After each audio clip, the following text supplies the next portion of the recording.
sa saad selle sõnumi, miks me seda teeme kõigini. Ja kui inimesed saavad aru, et see muudatus toob meile organisatsioonina ja meeskonnana kasu, siis see muudatus tegelikult toimub ise. Et sa siis tõesti käid ja räägid nii ühiselt kui eraldi, arvestad sellega, et selleks läheb rohkem aega ja sa pead lähenemagi, täpselt nagu ma ütlesin, et mõnikord on vaja minna väga mitmel erineval tasandile, et see nagu pilt kokku panna, et kuidas see muutus siin asetub ja kellegi teise puhul see ei ole võib-olla täna seal selle koha peal. Et see rääkimine, kommunikeerimine. Sponsor ei ole piisavalt nagu hea, et siis on väga-väga keeruline ja raske muudatus teha.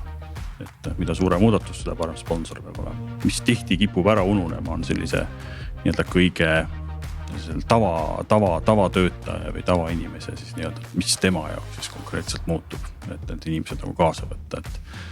Et enne, kui hakkad seda muudatust välja rullima nii öelda, et hästi selge vastus küsimusele, miks see muudatus ja siis hästi ja kuidas ja siis hästi sagedasti seda muudki rääkida erinevas vormis, erinevas meediumis, erinevates kanalites, et siis on äkki võimalus kõrgem, et see mõistatus, mille sa ära lahendasid ka nagu see lahendus läheb töösse.